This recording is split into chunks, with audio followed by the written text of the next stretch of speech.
Hello, hello, and welcome to the Leadership Toolbox. This is Galen Bingham, the Leadership Strategist, and I am just really excited anytime I get an opportunity to talk with leaders and try to ferret from them the things that they do to be successful in their field, because I think that there is always something that we can learn from everyone.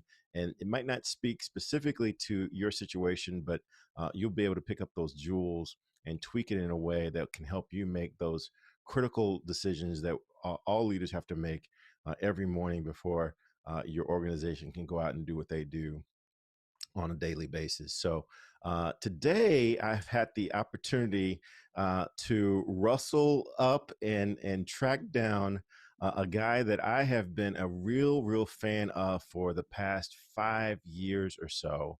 Mr. Harry Parker is he's a local restaurateur in that's how I came to know him. Went into one of my favorite restaurants and just was really a fan of the food. And lo and behold, the owner came over and we had a conversation. Recognized that we had somewhat similar background in that his corporate experience really kind of mirrored mine a bit. And the more and more we talked, the more he has really turned into one of my key advisors and one of the people that I really expect a great deal. So with that, I'd love to introduce the owner of Gulf Shores Seafood and Grill, an amazing restaurant in the Missouri and Illinois area, Mr. Harry Parker. Harry, welcome to the show. Welcome to the show. Hey, Galen, it is good to be here. Good to be here with you. Thank you for inviting me.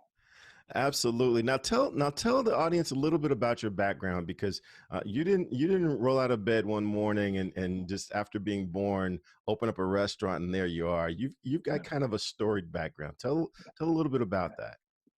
Yeah, that's correct. As a matter of fact, uh, being in my mid 60s, I've only restaurant business now for 17 years. So I really didn't come into later in life. I got my engineering degree from North Carolina State. I went to Wharton and I got my MBA, and I joined the DuPont company. And as the DuPont company, I was vice president, general manager. I ran their Korean countertop business. I ran their textile fibers business. Ultimately, to land in senior vice president for sales and marketing and brands, and did that for a number of years. Traveled globally, enjoyed the travel, but like most things, I got tired of the travel. And secondly, I figured, I figured I'd never want to work for another company. That's how much I was in love with the DuPont company and what they stood for. So after 29 years with DuPont, I decided to follow my passion. Now, I'm born and raised in the South.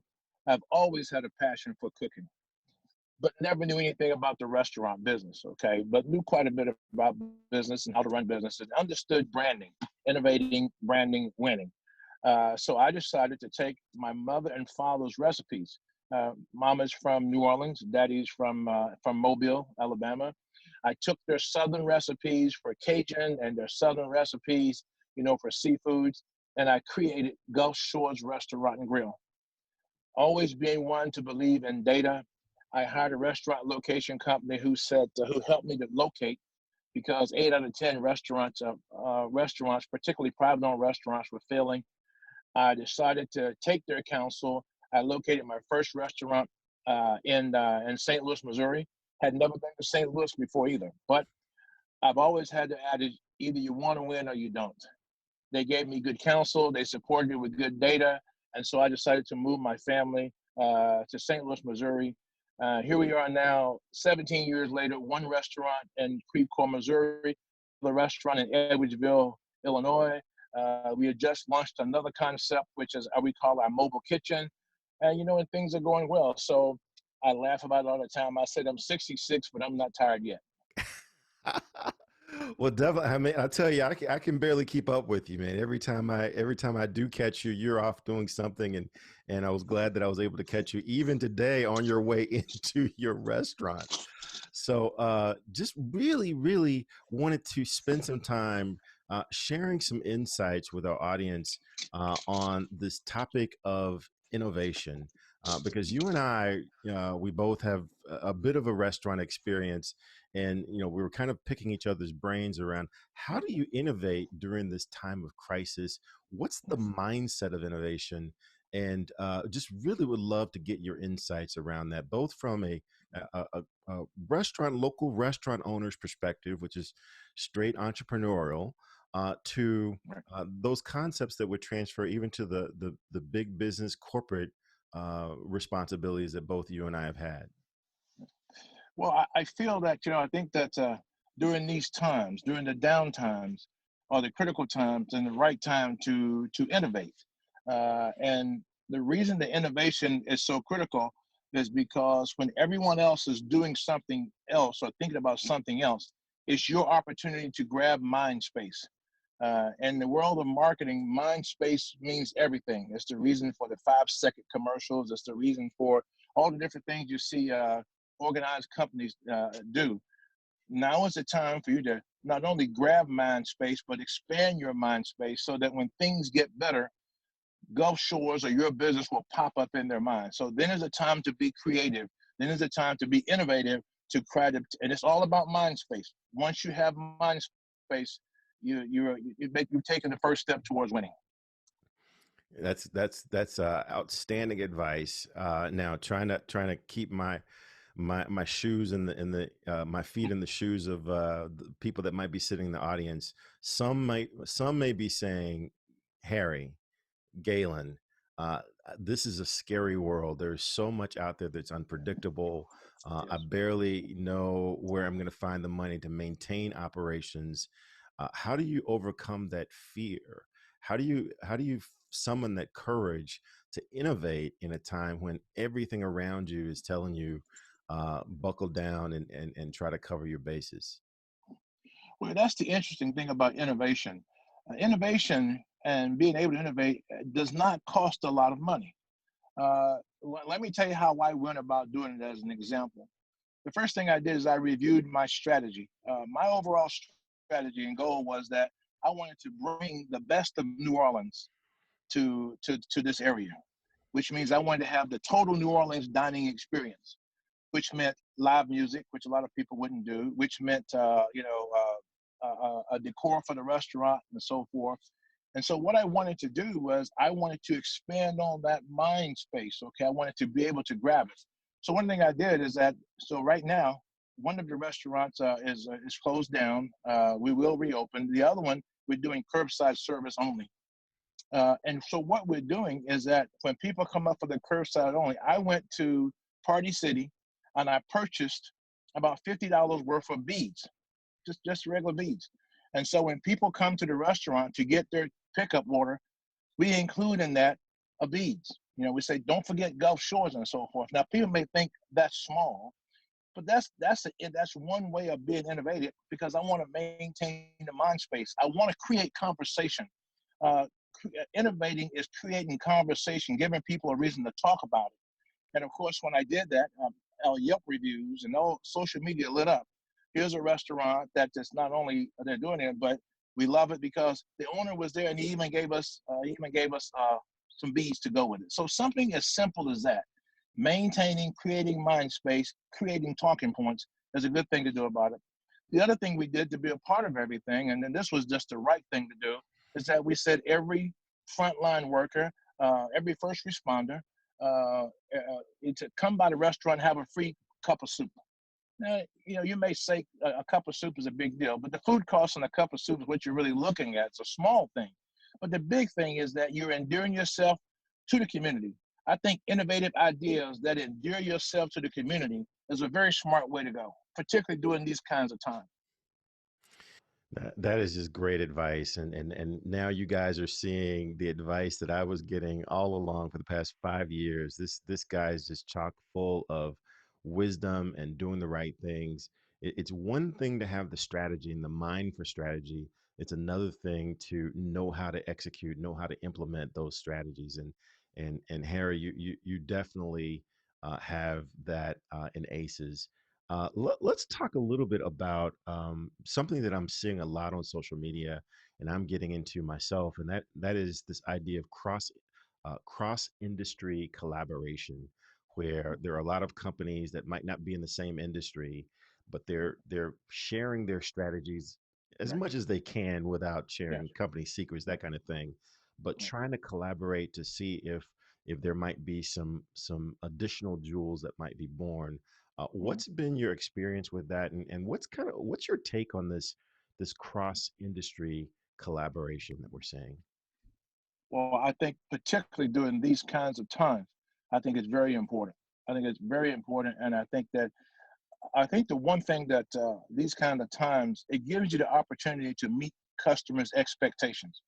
There's an expectation during this period of time is for everyone to come together and act as one. Okay. So let's take that, not only that, but let's take that from a business perspective. There is that same kind of expectation for businesses to come together and act as one. So when you and some other industry come together and act as one, you are endearing yourself to what customers believe is the right thing to do. Those are the kind of businesses that people want to patronize. Okay. I tell everyone the hard work is now. The rewards are when this whole thing is over because, again, you've created that mind space and you've done that. You work together. And so people say, listen, there's a restaurant that came together. We expected them to do it. They would never say they expected them to do it, but they did what we thought was the best thing to do to help in this situation. And it's not a time really to be selfish. It's a time to think about what people are saying they would like to see and to see if you can meet that need. We've done some cross collaboration. We're doing it now. We're going to continue to do that, and we're doing it with other restaurants. We're doing it with the delivery service. So and we use our name with it. We're supplying the food, they're supplying the delivery, and so this is a good thing to do. So whenever you can do something to meet the expectations, what people are expected, and still being innovative and creating that mind space, you're on your way to winning. It's something you have to practice over and over, but you're on the way to winning, and you will see the rewards of it when this whole thing is over because people will flock to you.